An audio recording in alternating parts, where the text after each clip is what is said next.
Hey ratbags, it's Jade. Today going over the latest public test patch notes for a new update that fixes a bunch of stuff and already makes some changes. You may have already seen some of the issues that we've been facing making these maps. Items were rescaling suddenly all of a sudden when you were replacing them or moving them around. There's a whole bunch of new ways that you can now modify stuff in playgrounds. But there is also some news about the sign sets unlocking properly and just a lot more. Don't forget this update is not available to everyone until the 13th, and all of this will be fixed by the time you get this update. This is just for the public test branch. But I think it's worth going over, especially for the players that are in it, and you can see some of the changes they've already made due to feedback. So lots of crashing and saving issues or loading buildings in playgrounds has been fixed. Crash related to hitting droplets also fixed. A new default action on the player spawn gizmo called set checkpoint, which will activate the player spawn and deactivate all other matching player spawns in the playground. This is great news because I was having to set up complicated ways of respawning on my only down map using a flag and then running links all the way back up to the previous one. So this should make that a lot easier now. Fix various gizmos being invisible after loading a playground save in design mode. Fix a handful of placed objects in design mode loading back in with a different size after reloading your playground. Laser cannon hurts players again while friendly fire is turned on. They've increased the block volume so that it does actually work against large creatures now. Also, returning to the inventory screen no longer replaces your team with the last crafting recipe or date entry you were viewing. People will be making lots of memes about the fact that their character has turned into a piece of acorn. Handy Nat can build again in survival mode. Fixing blocking not triggering reliably sometimes. Raw science in playgrounds can trigger events on pickup and be customized to respawn after a given time. This is great news. You could place lots of the raw science, but it just was no way for it to generate on its own.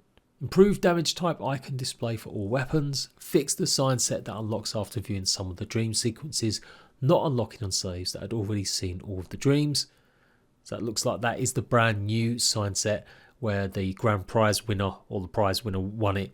It wasn't shown for me, it should be now working. Handful of bugs related to relocation of objects in playgrounds. Adjusted the scale of some of the harvestable objects in playgrounds. Does not affect ones placed in prior saves. Scarabs no longer view you as friendly while having Aphid active.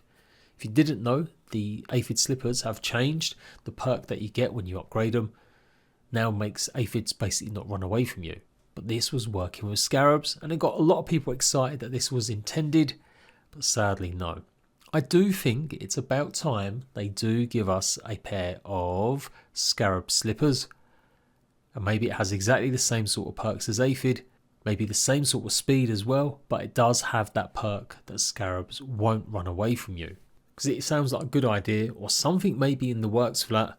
Something has to have changed with the Scarabs for that bug to have affected it with them boots. So maybe it is something they're working on in some way in the future.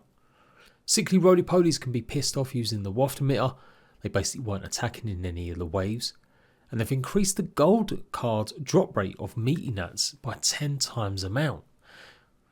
This is weird because I didn't realise there was such a problem with meaty nats not dropping. Are they going to introduce better ways? Now you need all gold cards to complete 100%. There's got to be more done to increase the chances of getting gold cards. Yes, you can get them from raids and waft emitter raids. But I still would like there to be a more concrete offer. Maybe if you use the waft emitter, it guarantees you a 50% chance of getting a gold card. I don't know, just something that we can actually unlock or get that increases the gold card drop rate. I don't like the idea that we got to get 100% just to go ahead and get all this RNG, killing hundreds and hundreds of bugs. Creature spawner can be interacted with while in Handy Nat. And loading an older save with a dandelion tuft equipped will add it back to your inventory or drop it on the floor if your inventory is full. Of course, don't forget as well, they now stack. They'll run out one-time use, but you can now get the trinket for it if you're lucky enough. That won't run out. The payoff is that it's now an inventory item rather than an accessory, except for the trinket itself. So basically you can have a trinket as well as a stack of dandelion tufts, and you'll hopefully not drop to your death, but also get the benefit of whatever you've put in your accessory slot. And yes, Apex, you were fast. More and more maps are being made, more and more of them are being rejigged and redone. So you haven't joined the official Discord yet, make sure you go. Can't wait to test even more out. We built my Astro Ball arena recently. I've got to do some more fixes on that, and I've still got some more changes now to do with Only Down.